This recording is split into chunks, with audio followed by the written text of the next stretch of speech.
నమస్కారం అమ్మా. నమస్కారం.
अस्मत्सर्वगुरुभ्यो नमः.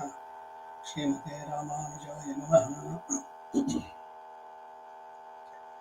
रामानुजदयापात्रं ज्ञानवैराग्यभूषणं श्रीमद्वेङ्कटनाथार्यं वन्दे वेदान्तदेशिकं लक्ष्मीनाथसमारम्भां नाथयामनमध्यमाम् अस्मदाचार्यपर्यन्तां वन्दे गुरुपरम्पराम्. यो नित्यमच्युतपदाम्बुजयुग्मरुक्मं व्यामोहतस्तदितराणि तृणाय मेने अस्मद्गुरोर्भगवतोऽस्य दैकसिन्धोः रामानुजस्य चरणौ शरणं प्रपद्ये. मातापितायपतिस्तनया विभूतिः सर्वं यदेव नियमेन मदन्वयानः भाग्यस्य नः कुलपतेर्वकुलाभिरामं श्रीमत्तदङ्ग्रीणं प्रणमामि मूर्धः भूतं सरश्च मादाक्वयभट्टनाथश्रीभक्तिसारकुलशेखरयोगिमाः भक्ताङ्गेणुपरकालयतीन्द्रमिश्रान् श्रीमत्पराङ्कुशमुनिं प्रणतोऽस्मि नित्यम्. विख्यातो यतिना सार्वभौमजलदेश्चन्द्रोपमत्रीनयः श्रीभाष्येण यदन्वयाः सुविदिताः श्रीविष्णुचित्तादयः व्याख्यां भाष्यकृताज्ञयोपनिषदां योद्रामिडीनां व्यधात् पूर्वं तं कुरुकेश्वरं गुरुवरं कारुण्यपूर्णं भजे.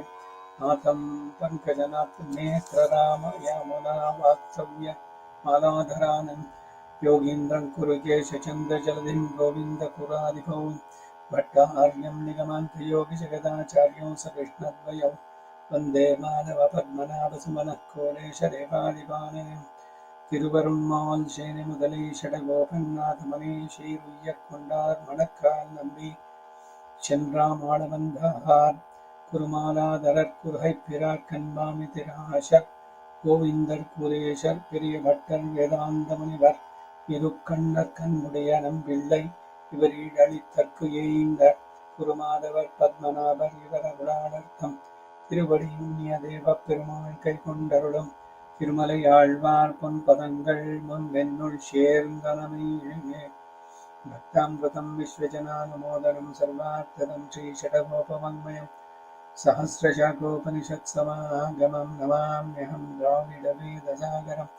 திருவழுதி நாடென்னும் தென்குருகூர் என்னும் மருவியவன் பொருணல் என்னும் அருமறைகள் அந்தாதி செய்தானடியே எப்பொழுதும் சிந்தியா நெஞ்செழுந்து மனத்தாலும் வாயாலும் வன்குருகூர் பேணம் இனத்தார எல்லாம் இறைஞ்ச தனத்தாலும் ஏதம் குறைவிலேன் என்று சிடகோபன் பாதங்கடியாமுடைய பத்து ஐந்து பெருங்கீர்த்திராமானுஜமனிதான் வாய்ந்த மலர்பாதம் வணங்குகின்றேன். ஆய்ந்த பெரும் சீரார் ஷடகோபன் செந்தமிழ் வேதம் தரிக்கும் பேராத உள்ளம் பெற வாந்தியழும் சூலமடுகங்கள் வன் போழ்மேல் ஆண்ட தமிழ் மறைகளாயிரம் இந்த முதல் தாயிட்ட கோபன் மைம்பால் வளர்த்த இதத்தாய் ராமானுஷன் மிக்க விரிநிலையும் மெய்யாமுயிர் நிலையும் தக்க நெறியும் தடையாகி தொக்கியதும் ஓள் வினையும் வாழ் வினையும் போதும் குருகையர்கோன் யாழினிசை வைரத்தில்.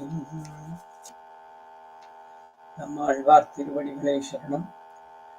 ತಿರುವಾಯಿಮುಳಿ ನಮ್ಮಾಳ್ವಾರ್ ಬರೆದಂಥ 1000 ಪಾಸುರಗಳು ಅಂದಾದಿ ಶೈಲಿನಲ್ಲಿರುವುದು.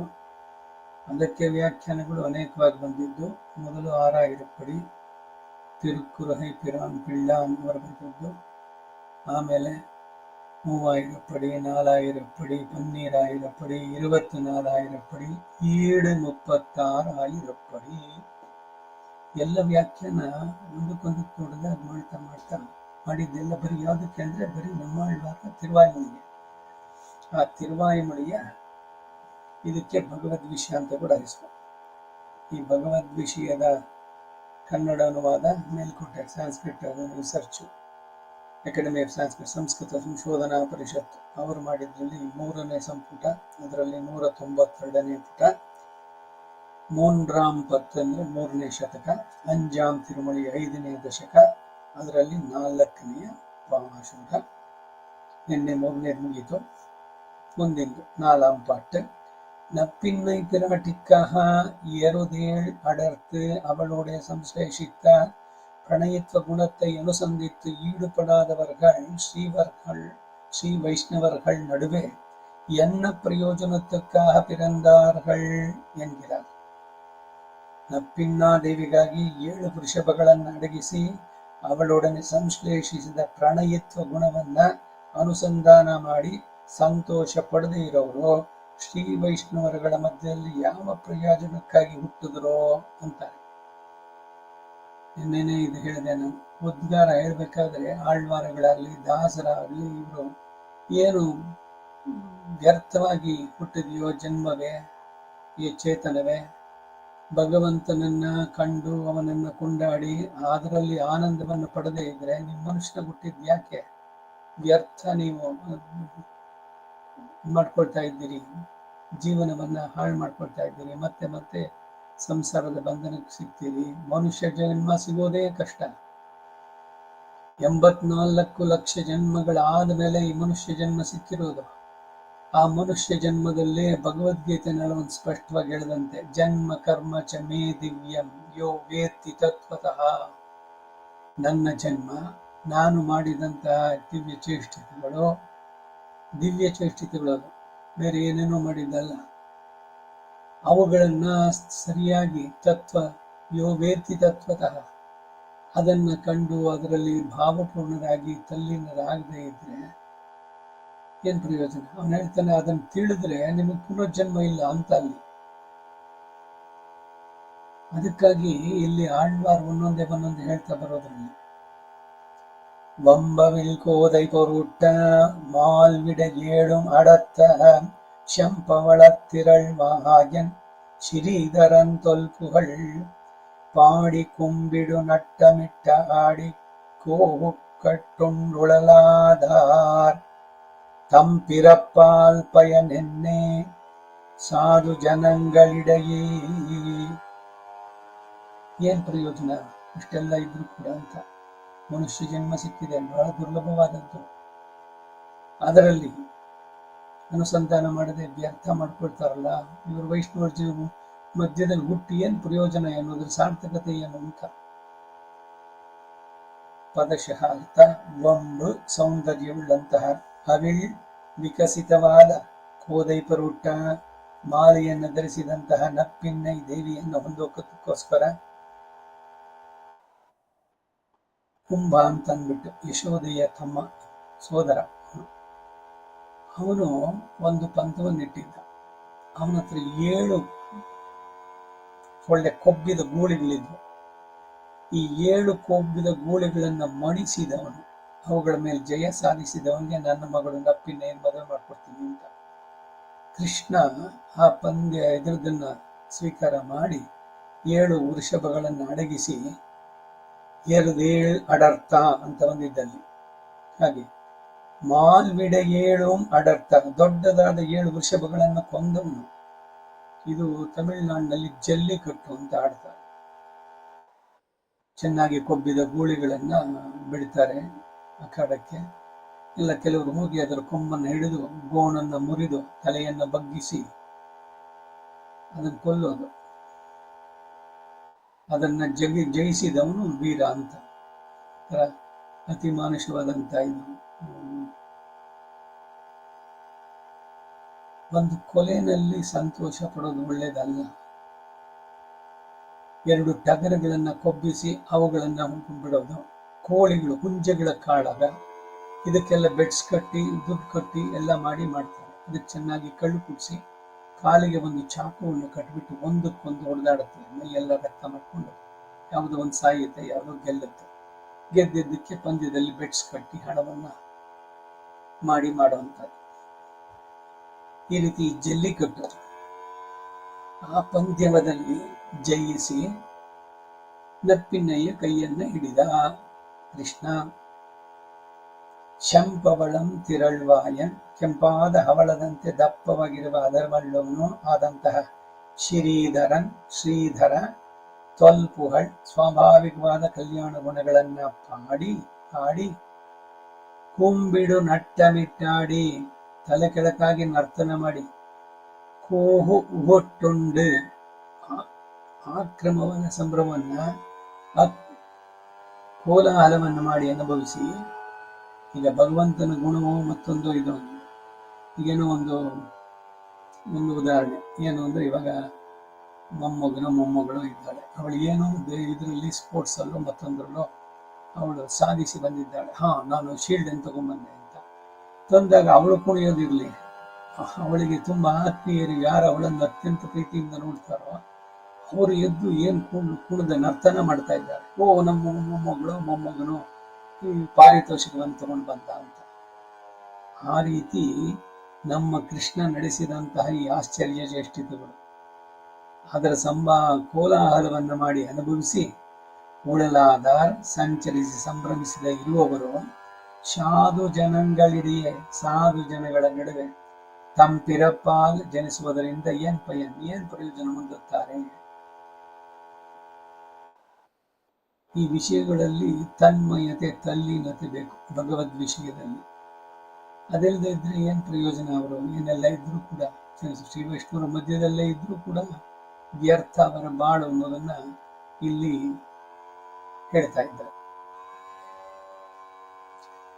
ಈಗ ಈಡು ವಂಬವಿಲ್ ಕೋದೆ ಪುರುಟ್ಟ ವಂಬೆನ್ನೆ ಪರಿಮಳಂ ಅವಿಲ್ ஐயாவது அது பிரவகிக்கையாய் கோதை என்று மாலையாய் அத்தையிட்டு மயிர் முடியை லட்சிக்கிறது.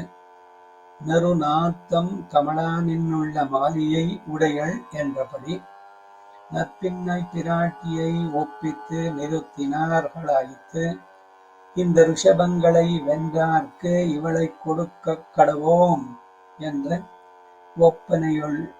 ஒப்பனையையும் மயிர் முடியையும் கண்டவாறு தன்னை பேணாதே தவாஸ்மி என்று அவளுக்காக தன்னை யோக்கினார். மால்விடை பெரிய ருஷபங்கள் வடிவில் பெருமை தன்னை கண்ட போதே பிற்காலிக்கும் படியாயித்திருப்பது. ஏழும் ஸ்ரேயாம்சி பகுவிஜானி என்று சொல்லுகிறபடியே ஒன்றிரண்டன்றிக்கு 7 விரோதிகளிலே அடர்த்த அனந்த ரமணைய புகுகிறதவள் தோழையாகையாலே கிரமப்பிராப்தி பத்ராமே ஒரு காலே யூட்டியாக நெறித்தானாயிற்று. செம்பவள திரள்வாயன் அபிமத விரோதி போகையாலே ஸ்மிதம் பண்ணினபடி அன்றைக்க அவை திருத்தோடு கிரை போராமையாலே ஸ்மிதம் பண்ணி நின்றபடி என்றுமாம். ஸ்ரீதரன் இவ்விடை ஏழையும் வென்று வீர லட்சுமியோட நின்ன நிலை பக்தாரம் பரிசஸ்வஜி என்று அவள் அணைக்கும்படியாக நின்ற நிலை. தம் திருஷ்டுவா பிரணய தாரையில் ரசிகத்துவமே யாயிற்று முன்பு கண்ட போந்தது. அந்த போகத்துக்கு விரோதிகளானவற்றை போக்க வல்லர் என்று கண்டது இன்றாயிற்று. வேட்டைக்கு போனார், இன்ன துஷ்ட மிருகத்தை கொன்னார், இன்ன ராட்சசனை கொன்னார் என்று கூட போனவர்கள் சொல்ல கேளும் அத்தனை முன்பு அவ்வளவன்னிக்கு கண்ணாலே கண்டது என்றாயிற்று. சத்ருஹந்தாரம் தன் திருவேணியில் ஒரு வாட்டம் வாராமே எதிரிகளே நோவுபடும்படியாக அம்போடே வீட்டோடே போகாமே எதிரிகளை முதலரமாயிற்று வந்தவரை மகர்ஷீணாம் சுகாவகம் பாரியை பக்கல் முகம் பெருகைக்கு பிரஜையை எடுத்து கொண்ட போவாரை போலே ருஷிர்களுக்கு விரோதிகளான ராட்சசரை கொன்னு பிராட்டியை அணைக்கைக்கு அது பச்சையாக வந்தார். பபூவ ராட்சசருடைய குரூரத்தையும் பெருமாள் சௌகுமாரியத்தையும் அனுசந்தித்து என் புகருகிறதோ என்று சத்து இல்லை என்னும்படி இருந்தவன் வெத்தியோடே கண்டு உழலானாள் கிருஷ்டா தர்மியுண்டானால் தர்மங்களும் உண்டாமிரே வைதேகி வீரவாசியரியும் குடியிலே பிறந்தவள் என்பதல் அன்றைக்கே ஒரு வில்லை முறிக்க என்னை கொடுத்த எங்களைய தனியே நின்று 14,000 ராட்சசரை கொன்ன வீரவாசியை கண்டாராகில் என்னுடுவரோ என்படுவரோ என்று அவரை நினைத்தாளாகுமாம். பர்த்தாரம் தாராகா பிதுகதாக போலே ஐயர் நீர் வாரத்துக் கொடுத்தவர் என்று விரும்பி போனாள் முன்பு. இப்போதாயிற்று ஆண் பிள்ளை என்றழைத்தது. ஸ்திரியம் புருஷ விக்கிரகம் என்றவளிரே பரிஷஸ்வஜே யுத்த வடுவுள்ள விடமெங்கும் திருமுலை தடத்தாலே வேது கொண்டாள். அப்படியே அவள் அணைக்க நின்றபடி தொல்புகழ் ஸ்வரூப்பானுபந்தியான பிரணயத்துவ குணத்தை பாடி அந்த புறம் பரிகரத்தில் உள்ளாரை போல மங்கையும் பல்லாண்டு என்பர்களிலே கும்பிடுத்தியாதி வணங்கு வதனடுவது அஞ்சலியுடைய நாடகமாம். போகக்கட்டு அடைவு கேடு தலை மண்டை இட்டு உண்டு அதுவே ஜீவனமாய் உடலாதார் இதுவே யாத்திரையாக நடத்தாதார் தம் பிறப்பால் இத்தியாதி கும்பிடு நட்டமிட்டாடி கோகு கட்டுண்டல் உலகிருவர்கள் நடுவே இவர்கள் பிறந்தவித்தால் தாங்கள் கொண்ட பிரயோஜனம் என் வைஷ்ணவர்கள் நடுவே இவர்கள் ஷரீர பரிகிரகம் பண்ணித் என்ற பிரயோஜனத்துக்காக திருப்பொன்ன கீழே ஒருவருக்கு இழுக்குமிடத்திலே நம் முதலிகள் 10 பேர் கூட நெருக்கிக் கொண்டிருக்கச் செய்தே பிராமணிகள் மயிரெழுந்த பிசல்களும் பெரிய வடிவுகளும் மேலே சுத்தின இரட்டைகளுமாய் இடையிலே புகந்து நெருக்குமா போலே காண் என்ற பிள்ளை ಇದಿಷ್ಟು 4ನೇ ಪಾಶದಕ್ಕೆ ಈಡು. ಆ ಈಡಿನ ಕನ್ನಡ ಅವತರಣಿಕೆ ವಂಬವಿಲ್ ಕೋದೆ ಬರುಟ್ಟ ವಂಬ ಅಂದರೆ ಪರಿಮಳ, ಅವಿಲ್ ಹೈ ಅಂದರೆ ಪ್ರೇಮಿಸುವುದು, ಕೋದೈ ಅಂದರೆ ಮಾದೈ, ಅದರಿಂದ ತಲೆಗೂದಲಿನ ಮುಡಿಯನ್ನು ಸೂಚಿಸಲಾಗಿದೆ. ಘಮಘಮ ವಾಸನೆ ಬರುತ್ತಿರುವ ಹೂಮಾಲೆಯನ್ನು ಧರಿಸಿದವಳು ಅಂತಾಯ್ತು. ನಪ್ಪಿನ ದೇವಿಯನ್ನು ಒಪ್ಪಿಸಿ ನಿಲ್ಲಿಸಿದ್ರು. ಈ ಋಷಭಗಳನ್ನ ಜಯಿಸಿದವರಿಗೆ ಇವಳನ್ನು ಕೊಡುತ್ತೇವೆ ಎಂದು ಹಿಂದೆ ಒಂದ್ಸಲ ಹೇಳಿದ್ದೆ ಅನ್ಸುತ್ತೆ. ನಾವು ವಿವಾಹ ಮಾಡಿಸಿದೆ ಈ ಇಸ್ಕಾನ್ ಎದುರುಗಡೆ ದೇವಸ್ಥಾನದಲ್ಲಿ. ಬೆಳಗ್ಗೆ ವರಪೂಜೆಗೆ ಇದಾಗಿ ಬರಬೇಕು. ಅವನು ಇದ್ದಾನೆ, ಇವಳು ಇದ್ದಾಳೆ, ಸಂಬಂಧ ಮಾಲೆ. ಅವ್ರಿಗೆ ಒಳ್ಳೆ ಸುಗಂಧರಾಜದ ಪುಷ್ಪಮಾಲೆಯನ್ನು ಕೊಟ್ಟಿದ್ದಾರೆ. ಆ ಮಾಲೆಯನ್ನು ನೋಡಿ ಅದು ಎಲ್ಲಿಂದ ಬಂದಿಗಳು ದುಂಡಿಗಳು ಎಷ್ಟೊಂದು ಬಂದ್ಬಿಟ್ಟು ಅಂತ ಇವ್ರಿಗೆ ಹೆದರಿಕೆ ಅದನ್ನ ಇದು ಮಾಡೋದಕ್ಕೆ. ಪರಿಮಳ ಸೂಸಿ ಇದರಲ್ಲಿ ಬಂದಾಗ ಆ ರೀತಿ. ಹಾಗೆ ಇಲ್ಲಿ ಆ ನಪ್ಪಿನ್ನೆಯನ್ನ ಸುಂದರವಾಗಿ ಅಲಂಕರಿಸಿದ್ದಾರೆ. ಒಳ್ಳೆಯ ಹೂಮಾಲೆಗಳಿಂದ ಒಳ್ಳೆ ಪರಿಮಳ ಆ ಪರಿಸರಕ್ಕೆಲ್ಲ ಬೀರಿದೆ. ಹಾಗೆ ಒಳ್ಳೆ ತಲೆಗೋದಲಿನ ಮುಡಿಯನ್ನು ಸೃಷ್ಟಿಸಲಾಗಿದೆ.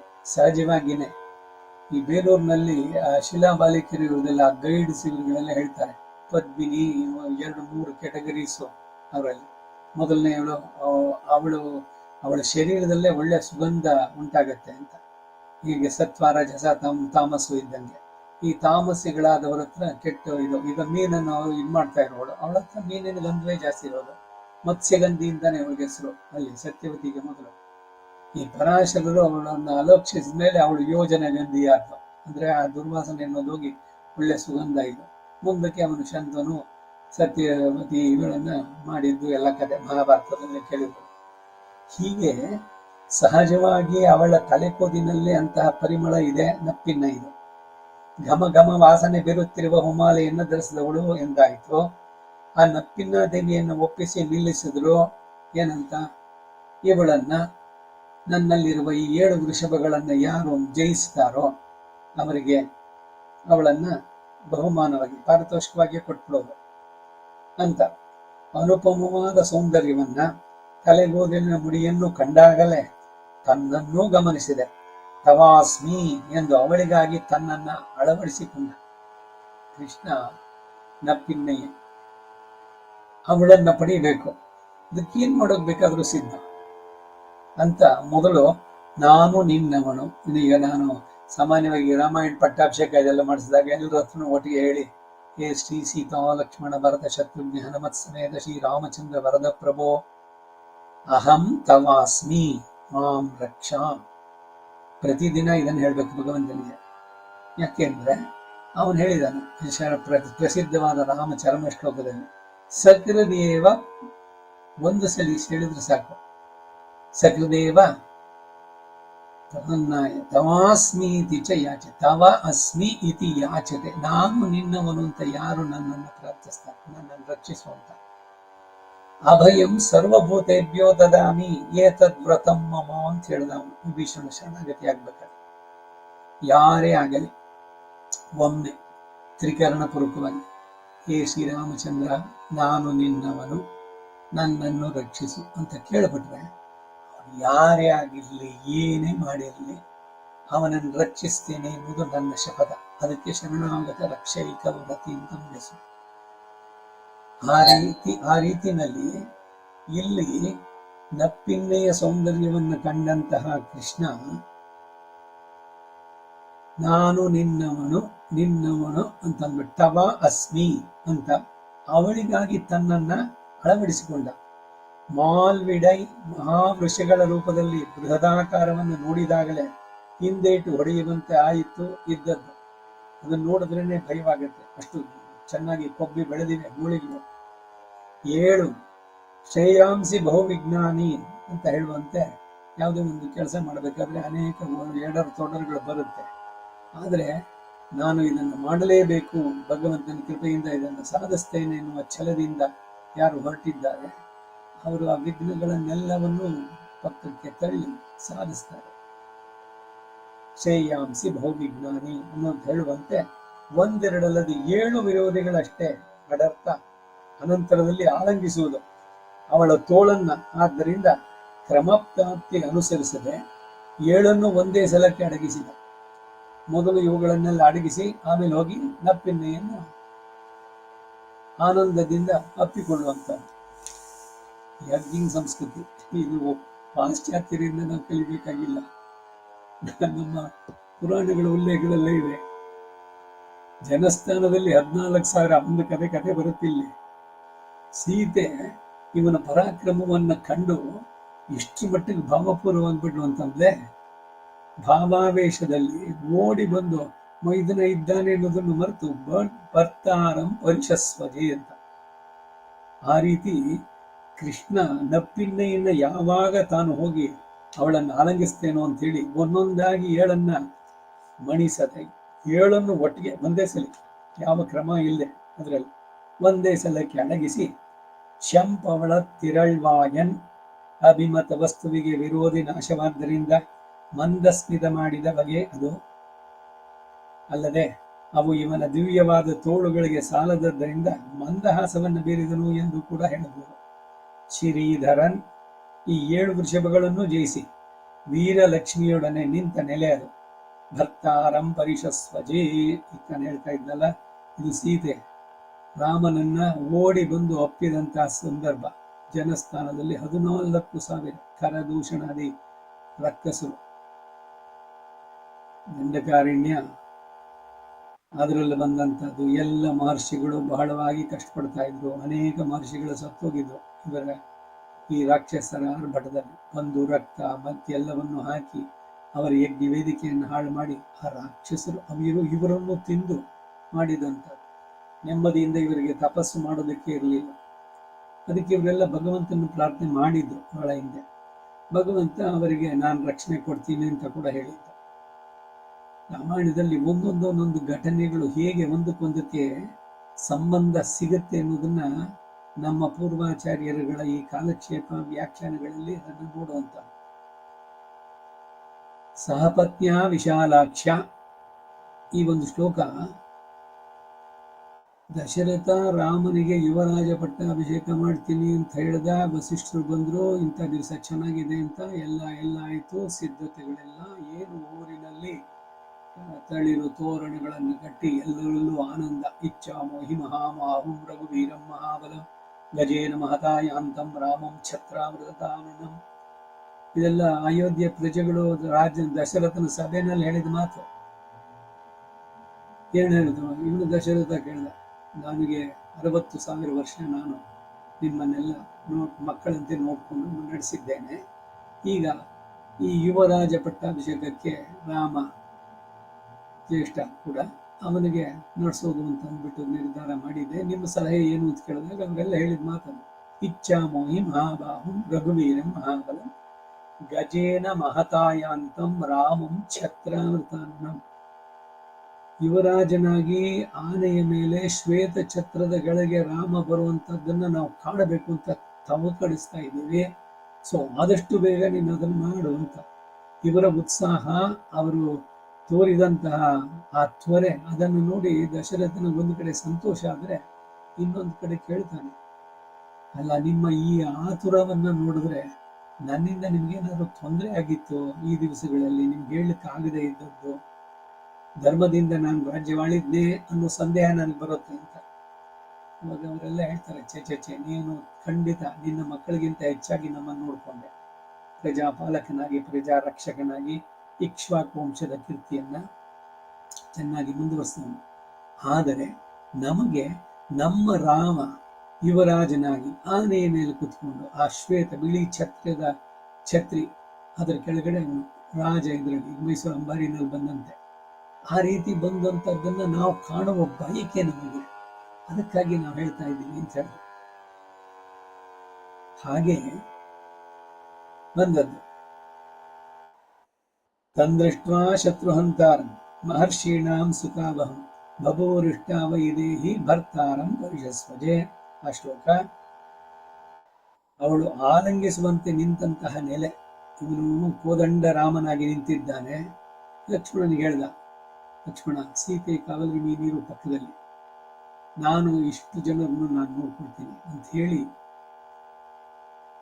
ಬಿಲ್ಲನ್ನ ಹಿಡಿದು ಧರಿಸಿ ಬಾಣವನ್ನ ತೆಗೆದು, ಅವನು ಯಾವಾಗ ಬಾಣವನ್ನ ಇದರಿಂದ ಬತ್ತಳಿಕೆಯಿಂದ ತೆಗೆದ, ಯಾವಾಗ ಹೂಡಿದ, ಯಾವಾಗ 14,000 ಏನು ಅಪ್ರತಿಮ ರಾಕ್ಷಸರೆಲ್ಲರೂ ಕೂಡ ಖರಾದೂಷಣ ತ್ರಿಶಿರಸ್ಸು ಆದಿ ಬಹಳಷ್ಟು ಜನ ರಾವಣನ ಕಡೆಯವರು ಪೂರಾ ಅವರದೇ ಆಗೋಗಿತ್ತಿದ್ದು.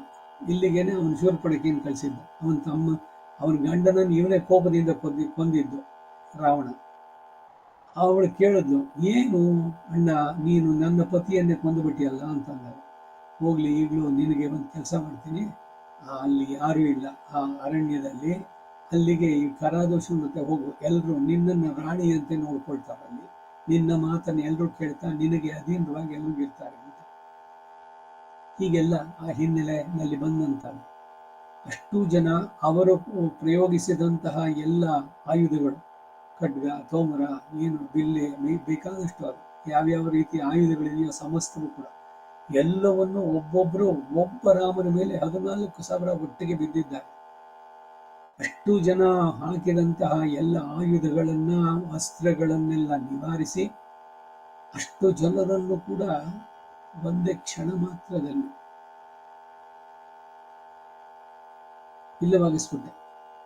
ಅವರಲ್ಲಿ ಒಬ್ಬ ಬದುಕಿದವನು ಓಡೋಗಿ ಹೇಳದ ಅಲ್ಲಿ ರಾವಣನಿಗೆ, ಆ ದಂಡಕಾರಣ್ಯ ರಾಕ್ಷಸರಿಂದ ನಿರ್ಜನವಾಯಿತು, ಅಂದ್ರೆ ಒಬ್ಬ ರಾಕ್ಷಸನು ಉಳಿಯದಂತೆ ಪೂರ್ಣವಾಗಿ ಅಲ್ಲಿ ಮುಗಿಸ್ಬಿಟ್ಟ ಅಂತ ಸಂದೇಶ ಅವನು ಮುಂದಕ್ಕೆ ಬಂದಿದೆ.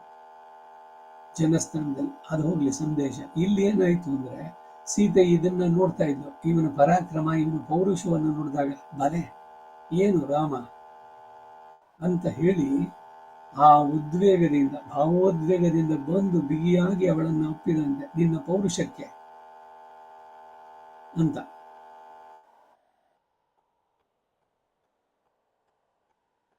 ರಾಕ್ಷಸನನ್ನ, ದುಷ್ಟ ಮೃಗವನ್ನ ಕೊಂದರು, ಈ ರಾಕ್ಷಸನ ಕೊಂದರು, ಹೀಗೆಲ್ಲ ತಂದೃಷ್ಟ ಪ್ರಣಯ ದಾರಿಯಲ್ಲಿ ರಸಿಕತ್ವವೇ ಆಯಿತು. ಹಿಂದೆ ಕಂಡು ಅನುಭವಿಸಿದ್ದು ಆ ಭೋಗಕ್ಕೆ ವಿರೋಧಿಗಳಾದವುಗಳನ್ನು ನಾಶ ಮಾಡಬಲ್ಲವನು ಅಂತ ಕಂಡಿದ್ದು ಈ ದಿನ. ರಾಮನ ಪರಾಕ್ರಮವನ್ನ ಸೀತೆ ನೋಡಿದ್ದೇವಲ್ಲ, ಇಲ್ಲೇನೆ ಬಂತು ಪುರುಷ ವಿಗ್ರಹಂ ಅಂತ. ಕೈಕೇಯಿಯ ಆಣತಿ ಏನು, ದಶರಥನ ಇಂಗಿತ ಇದೆ, ನೀನು ಈ ಕ್ಷಣ ಕಾಡಿಗೆ ಹೋಗ್ಬೇಕು, ಭರತನಿಗೆ ಪಟ್ಟಾಭಿಷೇಕ ಆಗ್ಬೇಕು. 2 ವಾರ ನಾನು ಹಿಂದೆ ಕೇಳಿದ್ದೆ, ನಾನು ಮುಂದೆ ಬೇಕಾದಾಗ ಕೇಳ್ಕೊಳ್ತೀನಿ ಅಂತ ಕೊಟ್ಟಿದ್ದು, ಆ ವರವನ್ನು ಇವಾಗ ಕೇಳಿದ್ದೇನೆ, ಅದನ್ನು ನೀನು ಅನುಸಂಧಿಸ್ಬೇಕು ಅಂತ. ಇಷ್ಟಕ್ಕೆ ಅಪ್ಪ ದಶರಥ ಇಷ್ಟೆಲ್ಲ ದುಃಖ ಪಡ್ತಾ ಇದ್ದಾನೆ. ಅವನೇ ಬಾಯಿನಲ್ಲಿ ಹೇಳಿದ್ರು ನಾನು ಪ್ರಾಣನೇ ಬೇಕಾದ್ರೆ ಕೊಡ್ತಿದ್ದೆ ಅಂತ ಹೇಳಿ ಎಲ್ಲ ಮಾಡಿ ಬಂದ. ಎಲ್ಲ ಕಡೆನೂ ಕೌಸಲ್ಯ ಇದಕ್ಕೆ ಬಂದ ಅಂತಃಪುರಕ್ಕೆ. ಅವಳು ಏನು ಮಗ ಯುವರಾಜನಾಗ್ತಾನೇನು ಸಂತೋಷದಿದ್ದು ಒಂದೊಂದ ಹೇಳ್ಬೇಕಾರೆ ಸೀತೆಗೆ ಹೇಳ್ದ ಹೋಗಿ. ಆಮೇಲೆ ಹೇಳ್ದ, ನೋಡು ಇವಾಗ ನಾನು ಕಾಡಿಗೆ ಹೋಗ್ತಾ ಇದ್ದೀನಿ, ನೀನು ಬಹಳ ಕೋಮಲೆ ಇದಾಗಿ ಸುಕುಮಾರ ಶರೀರ ನಿಂದು, ನಿನ್ನನ್ನು ಬಹಳ ಪ್ರೀತಿಯಿಂದ ಬೆಳೆಸಿದ್ದ ಜನಕ. ಒಂದು ಕೆಲಸ ಮಾಡು, ನೀನು ಅಲ್ಲಿಗೆ ಹೋಗು ನಿಮ್ಮ ಅಪ್ಪನ ಮನೆಗೆ, ನಾನು 14 ವರ್ಷ ಮುಗಿಸ್ಕೊಂಡು ಬಂದ್ಮೇಲೆ ಮತ್ತೆ ನಾವು ಇದಾಗೋಣ ಅಂತ ಒಂದು. ಇನ್ನೊಂದು ಸಹಜವಾಗಿ ಏನು ಅಂತಂದ್ರೆ, ಮನೆಯಲ್ಲಿದ್ದೀಯಾ ನೀನು, ದಶರಥ, ಕೌಸಲ್ಯ, ಸುಮಿತ್ರೆ, ಕೈಕೇಯಿ ಇವನ್ನೆಲ್ಲ ಚೆನ್ನಾಗಿ ನೋಡ್ಕೊಂಡು ಅವ್ರ ಸೇವೆ ಎಲ್ಲ ಮಾಡ್ತಾ ಇವರ ರಕ್ಷಣೆಯಲ್ಲಿರೋ, ನಾನು ಹೋಗಿ ಬರ್ತೀನಿ ಅಂತ.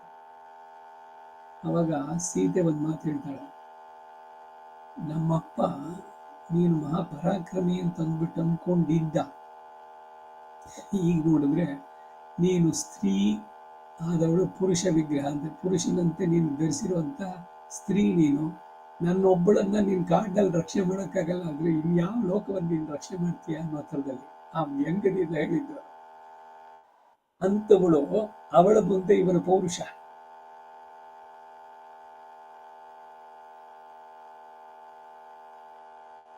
ಬೇಟೆಗೆ ಹೋದ್ರೆ ಈ ದುಷ್ಟ ಮೃಗವನ್ನು ಕೊಂದ್ರು, ಈ ರಾಕ್ಷಸನನ್ನು ಕೊಂದ್ರು ಎಂದು ಜೊತೆಯಲ್ಲಿ ಹೋದವರು ಹೇಳೋದನ್ನ ಕೇಳಿದೇವಷ್ಟೇ.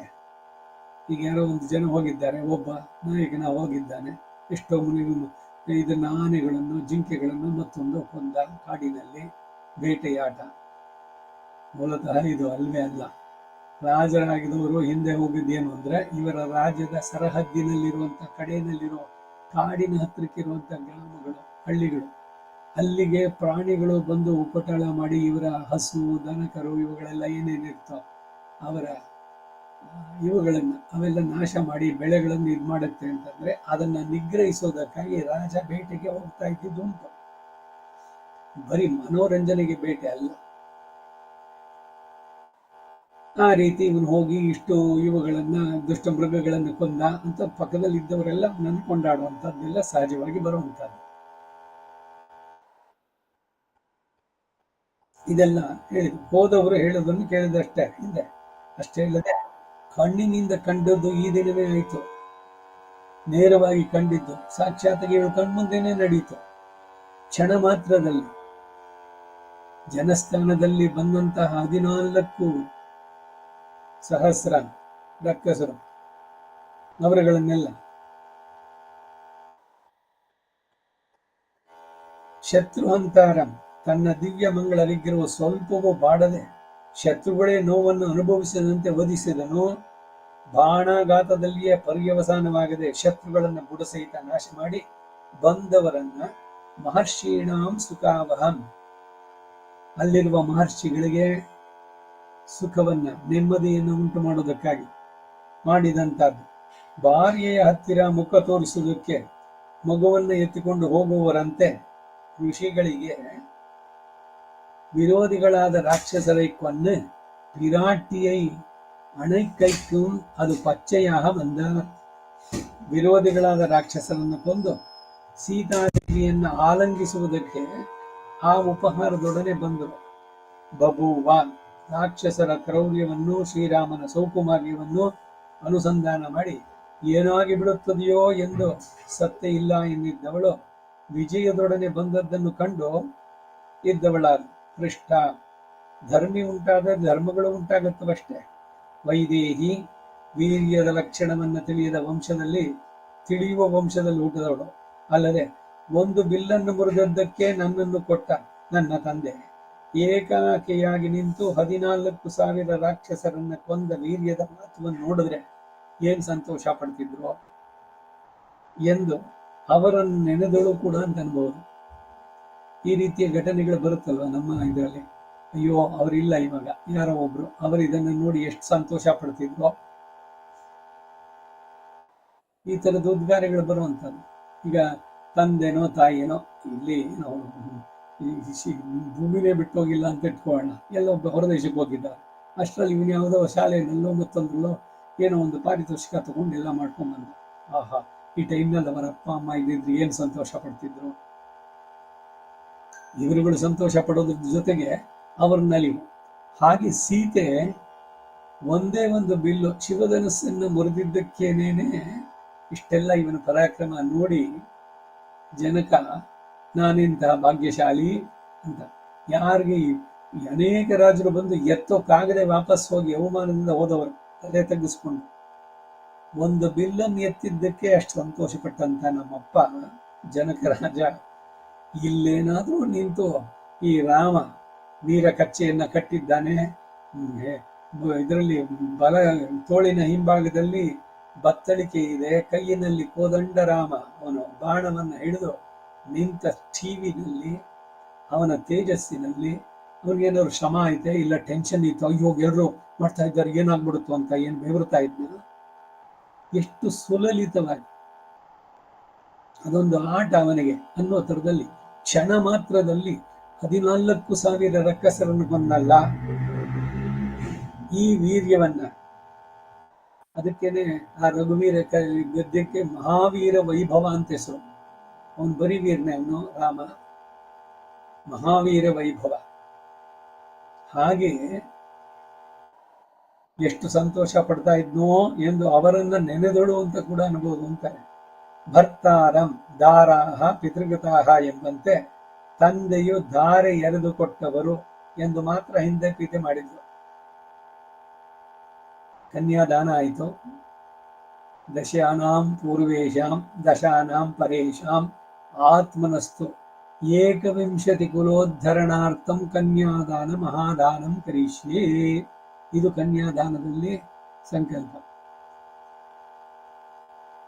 ಹೆಣ್ಣಿನ ತಂದೆಯಾದವನು ಧಾನ್ಯ ರಾಶಿಯ ಮೇಲೆ ಕೂತ್ಕೋಬೇಕು. ಅದಕ್ಕೊಂದು 28 ಸೇರು ಅಕ್ಕಿ, ಅದ್ರ ಕೆಳಗಡೆ ಭತ್ತ ಹಾಡಿರಬೇಕು. ಆಕ್ಚುಲ್ ಭತ್ತ ಒಂದು ದ್ರೋಣ ಅಂದ್ರೆ 72 ಸೇರು. ಭತ್ತದ ರಾಶಿ ಮೇಲೆ ಕನ್ಯೆಯ ತಂದೆ ಕೂತು ಅವನ ಬಲತೊಡೆಯ ಮೇಲೆ ತನ್ನ ಮಗಳನ್ನು ಕೂರಿಸ್ಕೊಂಡು ಧಾರೆ ಏರಬೇಕು. ಇದು ಕನ್ಯಾದಾನ. ಕನ್ಯಾಂ ಕನಕ ಸಂಪನ್ನಾಂ ಕನಕಾಭರಣೈರ್ಯುತಾಂ ದಾಸ್ಯಾಮಿ ವಿಷ್ಣುವೇ ತುಭ್ಯಂ ಬ್ರಹ್ಮಲೋಕ ಜಿಗೀಷಯ. ಎಷ್ಟು ಚೆನ್ನಾಗಿದೆ ಮಂತ್ರಗಳು ಅಲ್ಲಿ, ಒಂದೊಂದೊಂದೊಂದು ಕೂಡ ಸಪ್ತ ಎಲ್ಲ ಅಷ್ಟದಿಕ್ಪಾಲಕರು ಅವರೆಲ್ಲ ಸಾಕ್ಷೀಭೂತರಾಗಿ ಈ ಕನ್ಯೆಯನ್ನ ನಾನಿವನಿಗೆ ಪರಿಗ್ರಹಿಸ್ತೀನಿ, ಕೊಡ್ತಾ ಇದ್ದೇನೆ ಅವನು ಪರಿಗ್ರಹಣಕ್ಕೆ ಅಂತ ಹೇಳಿ. ಮುಹೂರ್ತ ಇರೋದು ಪಾಣಿಗ್ರಹಣಕ್ಕೆ. ಅದಕ್ಕೆ ಮೊದಲು ಇದೆಲ್ಲ ಬರುವಂತಹದ್ದು ಕನ್ಯಾದಾನ, ಆಮೇಲೆ ಬರೋದು ಮಾಂಗಲ್ಯ ಧಾರಣೆ, ಸಪ್ತಪದಿ, ಇವೆಲ್ಲ ಒಂದೊಂದಾಗಿ. ಪ್ರಧಾನವಾಗಿ ಅಗ್ನಿಯನ್ನ ಅವನು ಕೂತ್ಕೊಂಡು, ಯಾರು ಅಳಿಯನಾದವನು ವರನಾದವನು ಅಗ್ನಿ ಎಸ್ಟಾಬ್ಲಿಷ್ ಮಾಡ್ಕೊಳ್ಬೇಕು. ಅಗ್ನಿ ಸಾಕ್ಷಿಯಾಗಿ ದೇವಸ್ಯ ತ್ವಾ ಸವಿತು ಪ್ರಸವೇ ಅಶ್ವಿನೋ ಊರ್ಬಾಹುಭ್ಯಾಂ ಪೂಷ್ಣೋ ಹಸ್ತಾಭ್ಯಾಂ ಕನ್ಯಾಂ ಪ್ರತಿಗೃಹಾಮಿ ಅಂತ ಹೇಳಿ ಅವಳು ಕೈಯನ್ನ ಊರ್ಧ್ವಮುಖವಾಗಿ ಕೊಟ್ಟಾಗ 5 ಬೆರಳುಗಳನ್ನ ಮೇಲಿಂದ ಇವನು ಹಿಡಿಬೇಕು. ಕನ್ಯಾಂ ಪ್ರತಿಗೃಹಾಮಿ ಅಂತ. ಅದು ಮುಹೂರ್ತದಲ್ಲಿ ಆಗ್ಬೇಕಾದದ್ದು ಪಾಣಿಗ್ರಹಣ. ಮಾಂಗಲ್ಯಕ್ಕಲ್ಲ, ಇಲ್ಲ ಈ ಕನ್ಯಾದಾನ ಧಾರೆ ಇದೆಯಲ್ಲ ಅದಕ್ಕಲ್ಲ, ಅದೆಲ್ಲ ಜೊತೆನಲ್ಲಿದೆ. ಆದ್ರೆ ಪ್ರಧಾನವಾಗಿರೋದು ಆ ಪಾಣಿಗ್ರಹಣ ಆ ಸಂದರ್ಭದಲ್ಲಿ.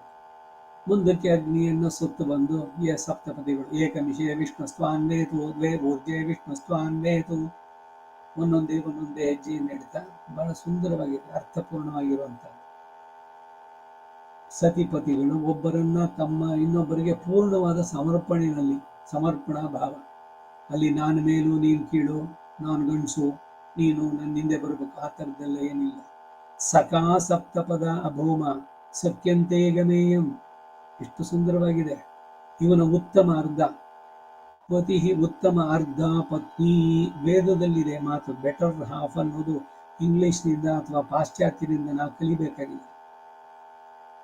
ಈ ರೀತಿ ಭಕ್ತಾರಂ ಧಾರಾಹ ಪಿತೃಗತಾಹ ಎಂಬಂತೆ ತಂದೆಯು ಧಾರೆ ಎರೆದು ಕೊಟ್ಟವರು ಅಂತ ಮಾತ್ರ ಹಿಂದೆ ಅವಳು ಪ್ರೀತಿಸಬೇಕಾಗಿತ್ತು. ಈಗ ಲವ್ ಮ್ಯಾರೇಜು ಇವುಗಳೆಲ್ಲ ಇರುತ್ತಿರ್ಲಿಲ್ಲ ಮೊದಲು. ಈ ಪ್ರಾಜಾಪತ್ಯ ವಿವಾಹ ಅನ್ನೋದ್ರಲ್ಲಿ ತಂದೆ ತಾಯಿಯರು ನೋಡಿ ನಿಶ್ಚಯಿಸಿ ಆಮೇಲೆ ಅವರು ನಿರ್ಧರಿಸಿದ ಮೇಲೆ ಆಮೇಲೆ ಇವರು ಒಬ್ಬರನ್ನೊಬ್ಬರು ನೋಡೋದು, ಭೇಟಿಯಾಗೋದು, ಇವೆಲ್ಲ ಇಂದಿನ ಇದರಲ್ಲಿ. ತಂದೆ ತಾನು ಚೆನ್ನಾಗಿ ನೋಡಿ ವಿವರಿಸಿ ಎಲ್ಲ ಪಿತಾ ಕುಲಂ ಮಾತಾ ವಿತ್ತಂ ಕನ್ಯಾ ವರೆಯತೆ ರೂಪಂ, ಇದೆಲ್ಲ ಹೇಗೆ ಅಂತಂದ್ಬಿಟ್ಟು ಪೃಷ್ಟಾನ್ನ ಇತರೇ ಜನಾಹ. ಒಂದು ಮದುವೆ ಚೆನ್ನಾಗಿ ನಡೀತು ಅಂತಂದ್ರೆ ಕನ್ಯೆ ನೋಡೋದೇನು, ಅವನು ಹೆಂಗಿದ್ದಾನೆ, ಅವನ ಕ್ರಾಪ್ ಎಷ್ಟಿದೆ, ಅವನ ಹೈಟ್ ಎಷ್ಟು, ಒಳ್ಳೆ ಸೌಷ್ಠವ ಚೆನ್ನಾಗಿದೆಯಾ, ಬಾಡಿ ಫಿಸಿಕ್ಕು ಅಂತ. ಕನ್ಯಾ ವರೆಯತೆ ರೂಪಂ ಪರಸ್ಪರ. ಮಾತಾ ವಿತ್ತಂ, ಹೆಣ್ಣಿನ ತಾಯಿಯಾದವಳು ನನ್ನ ಮಗಳನ್ನ ಚೆನ್ನಾಗಿ ನೋಡ್ಕೊಳ್ತಾನೆ, ಅವಳ ಬಯಕೆಗಳನ್ನೆಲ್ಲ ಮುಂದಕ್ಕೆ ಪೂರೈಸೋದಕ್ಕೆ ಶಕ್ತಿ ಇದೆಯಾ. ಪಿತಾ ಕುಲಂ, ಅವನು ಒಳ್ಳೆ ಸಂಸ್ಕಾರದಿಂದ ಬಂದಿದ್ದಾನ, ಒಳ್ಳೆ ಕುಲದಿಂದ ಬಂದಿದ್ದಾನ, ಗೋತ್ರ ಪ್ರವರ ವಾಚನ ಮಾಡಿ ಎಲ್ರಿಗೂ ಹೇಳೋದ್ರ ವಿಚಾರ. ಉದ್ದೇಶ ಏನು ಅಂದ್ರೆ ಇಂಥವರ ಮರಿಮಗ, ಇಂಥವನ ಮೊಮ್ಮಗ, ಇಂಥವನ ಮಗ, ಇವನು ವರ ಅಂತ. ನಪ್ತ್ರಿ, ಪೌತ್ರಿ, ಪುತ್ರಿ, ಆಮೇಲೆ ಕನ್ಯಾ, ಹಾಗವನು ಅಷ್ಟೆ.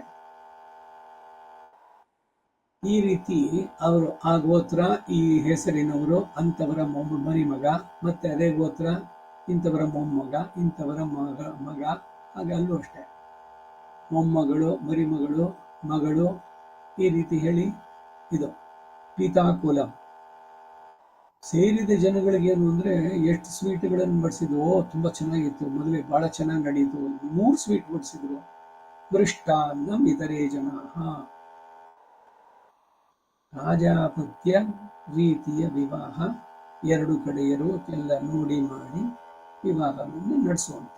ಮುಂದಕ್ಕೆ ಆಗಿನಿಂದ ಅವರ ಪ್ರೇಮ, ಅಲ್ಲಿ ಈಕ್ಷಣ ಅಂತ ಒಂದಿದೆ, ಬಹಳ ಮುಖ್ಯವಾದದ್ದು, ವೇದದಲ್ಲಿ ಹೇಳಿರುವಂತಹದ್ದು.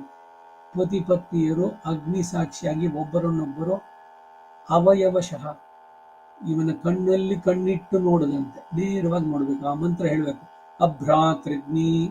ಬಹಳ ಸುಂದರವಾಗಿದೆ. ಆ ಸಂದರ್ಭದಲ್ಲಿ ಅವಳ ಮನಸ್ಸಿನಲ್ಲಿ ಯಾವ್ದಾದ್ರು ಕೆಟ್ಟ ಆಲೋಚನೆ ಈತ ಇವನಿಗಾಗಲಿ, ಇಬ್ಬರು ಪರಸ್ಪರ ಪೂರ್ಣವಾಗಿ ಒಳ್ಳೆಯ ಮನಸ್ಸಿನಿಂದ. ಯಾಕೆಂದ್ರೆ ಒಂದು ಸಲ ಇದಾಯ್ತು ಅಂದ್ರೆ ಇನ್ನು ಜೀವನ ಪರ್ಯಂತ ಇವರು ಸತಿಪತಿಯರು. ಮತ್ತೆ ಮಧ್ಯದಲ್ಲಿ ನಾನು ಬಿಟ್ಟು ಹೋಗ್ತೀನಿ ಅದು ಇದು ಅನ್ನೋದಿಲ್ಲ. ಹಿಂದೆ ಎಲ್ಲ ಇವರುಗಳೆಲ್ಲ ತಂದೆ ತಾಯಿಯರು ಇಬ್ಬರು ಕಡೆನಲ್ಲ, 2 ಕಡೆ ಎಲ್ರಿಗೆಲ್ಲ ವಿಚಾರಿಸಿ ನೋಡಿ ಮಾಡಿದ್ದಾರೆ. ಸರಿಯಾದ ಮುಹೂರ್ತದಲ್ಲಿ ಶಾಸ್ತ್ರೋಕ್ತವಾಗಿ ವಿವಾಹ ನಡೆದಿದೆ. ಆಮೇಲೆ ಇವರಿಗೆ ಪರಸ್ಪರ ಪ್ರೀತಿ ಅನುರಾಗ ಅನ್ನೋದು ಬರುವಂತದ್ದು ಇಲ್ಲ. ಅದನ್ನ ಹೇಳ್ತಾ ಇದ್ದಾರೆ, ಭರ್ತಾರಂ ದಾರಾ ಪಿತಾಕೃತಃ. ದಾರೆ ಎರೆದು ಕೊಟ್ಟವರು ಅಂತ ಮಾತ್ರ ಹಿಂದೆ ಪ್ರೀತಿ ಮಾಡಿದ್ರು. ಈಗಲಾದ್ರೂ ಇವನು ನಿಜವಾಗ್ಲು ಸ್ವಾಮಿನ್ ರಾಘವ ಸಿಂಹ, ಪುರುಷ ಸಿಂಹ ಅಂತ ಬಂದು ಅವನನ್ನ ಆಲಂಗಿಸಿದಳು. ಆಲಂಗಿಸ್ಬೇಕಾದಷ್ಟೇ ಸ್ವಲ್ಪ ಅಸಭ್ಯತೆ ಇದೆಲ್ಲ ಇರಬೇಕಲ್ಲ.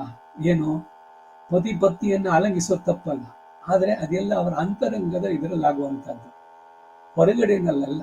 ಈ ಧನುರ್ದಾಸ ಮಾಡಿದ್ನಲ್ಲ ರಾಮಾನುಜರು ನೋಡ್ತಾ ಇದ್ರು, ರಸ್ತೆಯಲ್ಲಿ ಪತ್ನಿಗೆ ಎಲ್ಲಿ ಕಣ್ಣಿಗೆ ಅವಳಿಗೆ ಧೂಳು ಅಥವಾ ಬಿಸಿಲಿನ ಜಳ ತಗುಲುತ್ತು ಅಂತ ಆ ಕಡೆ ಈ ಕಡೆ ಹಿಡಿದು ಇದನ್ನ ಅಷ್ಟೆಲ್ಲ ಇದಾಗಿ ಬರ್ತಿದ್ದ. ಬೇರೆಯವರೆಲ್ಲ ನೋಡ್ತಾ ಇದ್ರು, ಏನೋ ಇವನಿಗೆ ಪತ್ನಿ ಮೇಲೆ ಪ್ರೀತಿ ಇದೆ ಸರಿ, ಆದ್ರೆ ಇದೇನು ತೋರಿಸ್ಕೋಬೇಕಾ ಪಬ್ಲಿಕ್ ಆಗಿ? ಅವರೊಬ್ಬರ ಅಂತರಂಗದಲ್ಲಿ ಅವ್ರು ಏನ್ ಬೇಕಾದ್ರೂ ಮಾಡಿ, ಅವರಿಬ್ಬರಿಗೆ ಅವರದು ಎಲ್ಲ ಅದಕ್ಕೆ ಅಂತರಂಗ, ಅದು ಪರ್ಸನಲ್ ಅಂತ ಹೇಳುವಂತಾರೆ. ಹೀಗೆ ಬಹಿರಂಗವಾಗಿ ಹೇಳ್ಬೇಕಾದ್ರೆ ಸಭ್ಯತೆಯನ್ನು ಮೀರಿದಂತಾಗಲ್ವೇ, ಅಸಭ್ಯವಾದಂತಹ ನಡತೆ ಅಂತಾಗತ್ತಲ್ಲ.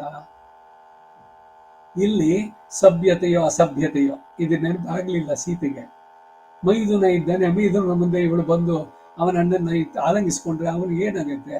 ಅವನ ಮುಂದೆ ಇವಳು ಮಾಡೋದೇ ಅದನ್ನ ಅನ್ನೋದು ಕೂಡ ಬರಲಿಲ್ಲ. ಭರ್ತಾರಂ ಪರಿಶಸ್ವಜೆ, ಆ ಭಗವಂತನ ಆ ಪೌರುಷ ಇತ್ತಲ್ಲ, ಅದನ್ನ ಪುರುಷ ಸಿಂಹ ಇವನು ಅಂತ ಆಲಂಗಿಸಿದ್ರು.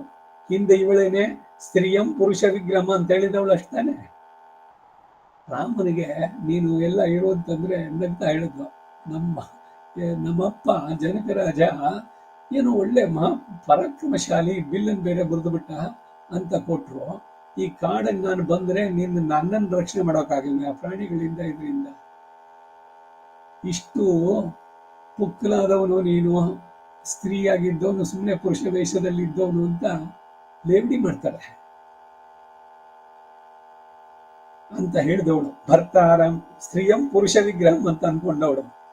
ಪರಿಶಸ್ವದೆ, ಯುದ್ಧದಿಂದ ಗಾಯಪಟ್ಟ ಸ್ಥಳದೆಲ್ಲ ತನ್ನ ದಿವ್ಯ ಸ್ತನಾಗ್ರ ಭಾಗದಿಂದ ಆಲಂಗಿಸಿಕೊಂಡಳು. ಹಾಗೆ ಅವಳು ಆಲಂಗಿಸುವಂತೆ ಇತ್ತು ಇವನು ನಿಂತ ನಿಲುವು, ಅವನು ಆ ಟಿವಿ, ಅವನ ಪೌರುಷ, ಅವನು ನಿಂತಹ ಪೋಸ್ ಇತ್ತಲ್ಲ ಅದು. ತೊಲ್ಪುಹಳ್ ಸ್ವರೂಪಾನುಬಂಧಿಯಾದ ಪ್ರಣಯಿತ್ವ ಗುಣವನ್ನ ಹಾಡಿ ಅಂತಃಪುರ ಪರಿಕರದಲ್ಲಿ ಇರುವವರನ್ನ ಹೇಗೋ ಹಾಗೆ ಮಂಗೈಯು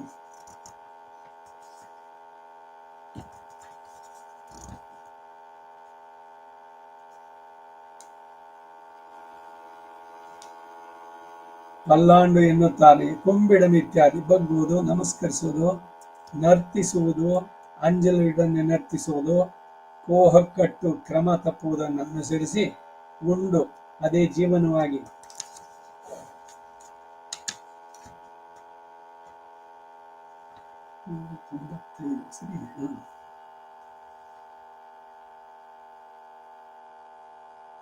ಉಂಡು ಅದೇ ಜೀವನವಾಗಿ ಉಳಲಾದ ಇದೇ ಯಾತ್ರೆಯಾಗಿ ನಡೆಸಿದವರು ತಂಪಿರಪ್ಪಾಲಿತ್ಯಾದಿ ತಾಲ ಕೆಳಕಾಗಿ ನರ್ತನ ಮಾಡಿ ಅಕ್ರಮವಾದ ಸಂಭ್ರಮವನ್ನ ಕೋಲಾಹಲವನ್ನು ಮಾಡಿ ಅನುಭವಿಸಿ ಸಂಚರಿಸಿ ಸಂಭ್ರಮಿಸುವವರ ನಡುವೆ ಇವರುಗಳು ಹುಟ್ಟದಿದ್ದರಿಂದ ಪಡೆದುಕೊಂಡ ಪ್ರಯೋಜನ ಏನು?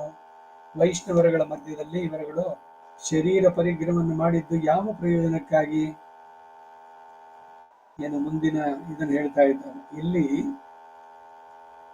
ಇವಳು ಅಷ್ಟು ಭಾವೋದ್ವೇಗದಿಂದ ಬಂದು ಅವನನ್ನು ಅಪ್ಪಿಕೊಂಡು ಇದನ್ನ ಕೇಳಿ ಆನಂದಿಸದಂತವರು ಗೋಷ್ಠಿನಲ್ಲಿದ್ದು ಕೂಡ ಏನು ಪ್ರಯೋಜನ? ಅವರು ವೈಷ್ಣವರ ಮಧ್ಯದಲ್ಲಿದ್ದು ಅಂತ ಕೇಳ್ತಾ ಇದ್ದಾರೆ. ಪುನ್ನೈ ಮರದಡಿಯಲ್ಲಿ ಒಬ್ಬರಿರುವುದಕ್ಕಾಗದ ಜಾಗದಲ್ಲಿ ನಮ್ಮ ಪೂರ್ವಾಚಾರ್ಯರುಗಳು 10 ಜನ ಒತ್ತಡದಿಂದ ಇರುತ್ತಿದ್ದರು. ಹಳ್ಳಿಗಳು ತಮ್ಮ ಹೆಗಲುಗಳು ರೋಮಾಂಚ ಹೊಂದಿರಲು ತಮ್ಮ ದೊಡ್ಡ ದೇಹಗಳ ಮೇಲೆ ಸುತ್ತಿದ ವಸ್ತ್ರದ್ವಯಗಳನ್ನುಳ್ಳವರಾಗಿ ನಡುವೆ ನುಗ್ಗಿ ಒಬ್ಬರನ್ನೊಬ್ಬರು ತಳ್ಳಿ ಹಾಕುವಂತೆ ಎಂದು ತಿಳಿದಿರಿ ಎಂದು ಪಿಳ್ಳೆ ಹೇಳುವರು ಅಂತಂದ್ರು. ಪಿಳ್ಳೆ ನರೆಯೂರರ್ ಅಂತ ಇವರೆಲ್ಲ ಹಿಂದೆ ಆಮೇಲಿನ ಆಚಾರ್ಯರುಗಳು ಇವರೆಲ್ಲ ಬಂದವು. ಅವರು ಒಬ್ಬೊಬ್ರು ಕೂಡ ಇದನ್ನು ಅನುಸಂಧಾನ ಮಾಡಬೇಕಾದ್ರೆ ಈ ರೀತಿ ಹೇಳ್ತಾ ಇದ್ರು. ಅಂದ್ರೆ ಸಾರಾಂಶ ಒಟ್ಟಿನಲ್ಲಿ ಏನು? ಈ ಭಗವದ್ಗುಣಾನುಭವ, ಭಗವಂತನ ವೀರ ಕಥನ, ಅದನ್ನು ಕಂಡು ಮನಸೋತು ಭಾವೋದ್ವೇಗದಿಂದ ಸೀತೆ ಬಂದು ಅಪ್ಪಿದಳು, ಇವುಗಳನ್ನೆಲ್ಲ ಕಂಡು ಸಂತಸ ಪಟ್ಟು ರಮಿಸದಿದ್ದರೆ ವೈಷ್ಣವರ ಗೋಷ್ಠಿನಲ್ಲಿ ಅವರಿದ್ದು ಏನ್ ಪ್ರಯೋಜನ? ವ್ಯರ್ಥ ಅವರ ಬಾಳು ಅಂತ. ಯಾಕೆ ಅಂದ್ರೆ ಅದೇನೆ ಮೊದಲು ಹೇಳಿದಂತಹದ್ದು, ಜನ್ಮ ಕರ್ಮ ಚಮೇ ದಿವ್ಯಂ ಯೋ ವೇತ್ತಿ ತತ್ವತಃ. ನನ್ನ ಜನ್ಮ, ನಾನು ಮಾಡಿದ ಕರ್ಮಗಳು, ಇವುಗಳನ್ನ ತತ್ವತಃ ತಿಳಿದು ಅದರಲ್ಲಿ ಆನಂದವನ್ನ ಪಡೆಯದಂಥವರು ಯಾರಮ್ಮ ಪಡೆದಾರೋ ಅಂತವರಿಗೆ ಪುನರ್ಜನ್ಮ ಇಲ್ಲ ಅಂತ ಸ್ಪಷ್ಟವಾಗಿ ಹೇಳಿದ್ದಾನೆ. 4ನೇ ಅಧ್ಯಾಯದಲ್ಲಿ ಬರುತ್ತೆ. ಜನ್ಮ ಕರ್ಮ ಚಮೇ ದಿವ್ಯಂ ಯೋ ವೇತ್ತಿ ತತ್ವತಃ, ಅವರಿಗೆ ಪುನರ್ಜನ್ಮ ಇಲ್ಲ ಅರ್ಜುನ ಅಂತ ಹೇಳ್ತಾನೆ. ಹಾಗೆ ಇಲ್ಲಿ ಭಗವದ್ಗುಣಾನುಕಥನದಲ್ಲಿ ಆನಂದವನ್ನ, ಅದರಲ್ಲಿ ತಲ್ಲೀನತೆಯನ್ನು ಹೊಂದದೇ ಇದ್ರೆ ವ್ಯರ್ಥ ಅವರ ಬಾಳು ಅಂತ ಹೇಳ್ತಾ ಇದ್ದಾರೆ. ಏನು ಗೋಷ್ಠಿನಲ್ಲಿದ್ರು ಕೂಡ ಏನು ಉಪಯೋಗ ಏನು ಅಂತ. ಈ ಕಾಲಕ್ಷೇಪಗಳು, ಉಪನ್ಯಾಸಗಳು ಇವುಗಳಲ್ಲಿ ಬಂದಾಗ ಅದರಲ್ಲಿ ಆ ತಲ್ಲೀನತೆಯನ್ನು ಪಡಿಬೇಕು. ನಾವೆಲ್ಲಿದ್ದೀವಿ ಏನು ಅನ್ನೋದನ್ನು ಮರಿಬೇಕು. ಈ ಸಾಧ್ಯ ಅಂತಂದ್ರೆ ಇವಾಗ ಸಂಗೀತದ ಬಗ್ಗೆ ತುಂಬಾ ಅಭಿಮಾನ ಇರೋರು ಸಂಗೀತ ಕಚೇರಿಗೆ ಹೋಗಿ ಕೂತ್ಕೊಳ್ತಾರೆ. 6-7 ಗಂಟೆಗೆ ಶುರು ಮಾಡಿದ್ರೆ 9:30 10 ಏನು ಒಂದಾದ್ಮೇಲೆ ಒಂದು ಆಡ್ತಾ ಇದ್ದಾರೆ, ಇವರಿಗೆ ಎಲ್ಲಿದ್ದೇವೆ, ಸಮಯ ಎಷ್ಟಿದೆ, ಏನು ಪರೀಕ್ಷೆ ಇಲ್ಲ. ಆಮೇಲೆ ತೊಡಗಿ 10 ಗಂಟೆ ಆಗೋಯ್ತಾ, ನಾ 8 ಗಂಟೆಗೆ ಮುಗಿಸ್ಕೊಂಡು ಹೊರಟ್ಬಿಡೋಣ, 2 ಹಾಡು ಕೇಳ್ಬಿಟ್ಟು ಅಂತ ಅನ್ಕೊಂಡೆ. ಎಲ್ಲಾನು ಮರ್ತು ಬಿಟ್ಟಿಲ್ಲ, ಎಲ್ಲಿದ್ದೇನು ಅದೇ. ದಟ್ ಈಸ್ ಆ ತನ್ಮಯತೆ, ತಲ್ಲೀನತೆ. ಹಾಗೆ ಭಗವದ್ಗುಣಾನು ಕಥನದಲ್ಲಿ ತಲ್ಲೀನತೆ ಇಲ್ಲದೆ ಇದ್ರೆ ಅಂತವರ ಬಾಳು ವ್ಯರ್ಥ ಅಂತ ಅಂದ್ಬಿಟ್ಟು ಇಲ್ಲಿ ಹೇಳ್ತಾ ಇದ್ದಾರೆ ಪಾಶುರದಲ್ಲಿ. 5ാം പാട്ട്. ആശ്രിത വിരോധി നിരസനാർത്ഥமாக அசாதாரண திவ்ய ரூப விசிஷ்டனாய் கொண்டு அவதாரம் பண்ணின குணத்தை அனுசந்தித்தார் விகிருத ராகாதார் ಅವಸ್ತುಕ್கள் என்கிறார். ಆಶ್ರಿತ ವಿರೋಧಿ ನಿರಸನಾರ್ಥವಾಗಿ ಅಸಾಧಾರಣ ದಿವ್ಯ ರೂಪ ವಿಶಿಷ್ಟನಾಗಿ ಕೊಂಡು ದಿವ್ಯ ಅವತಾರವನ್ನು ಮಾಡಿದಂತ ಗುಣವನ್ನ ಅನುಸಂಧಾನ ಮಾಡಿದಾಗ ಅದರಲ್ಲಿ ತಲ್ಲೀನತೆ ಇಲ್ಲದೆ ವಿಕೃತರಾಗದೇ ಇರೋರು ಅವಸ್ತುಗಳು ಅವರನ್ನ ಕನ್ಸಿಡರೇ ಮಾಡೋಕ್ಕಾಗಲ್ಲ. ಅವರು ಮನುಷ್ಯರು ಅಂತಾನೆ ಕನ್ಸಿಡರ್ ಮಾಡಲ್ಲ. ಅವ್ರ ಭೂಮಿಯಲ್ಲಿ ಇದ್ದಾರೆ, ಅವರು ಈಸ್ ಆಲ್ಸೋ ಅವನ ಎಕ್ಸಿಸ್ಟೆನ್ಸ್, ಅವನು ಬದುಕಿದ್ದಾನೆ ಅನ್ನೋದೇ ಇಲ್ಲ ಅಂತ, ಜೀವಚ್ಛವಗಳು ಅನ್ನೋ ಥರದಲ್ಲಿ ಅಂತ ನಿಕೃಷ್ಟವಾಗಿ ಹೇಳ್ತಾರೆ. ಭಗವದ್ ಅನುಭವದಲ್ಲಿ ಆಸಕ್ತಿ ಇಲ್ಲದವರನ್ನ ಖಂಡಿಸುವಂತ, ಹಾಗೆ ಭಗವದ್ ಅನುಭವದಲ್ಲಿ ಮುಳುಗಿದವರನ್ನ ಆನಂದದಿಂದ ಕೊಂಡಾಡೋದು ಕೂಡ ಉಂಟು. ಇದೆಲ್ಲ ಹೀಗೆ ಕೇಳಿದ್ರೇನೆ ಅವರಿಗೆ ಮೋಕ್ಷ ಸಾಮ್ರಾಜ್ಯವೇ ಇದೆ, ಮತ್ತೆ ಮರು ಹುಟ್ಟಿಲ್ಲ ಅನ್ನೋದನ್ನ ಹೇಳ್ತಾ ಬರ್ತಾರೆ. 5ನೇ ಪಾಶುರ.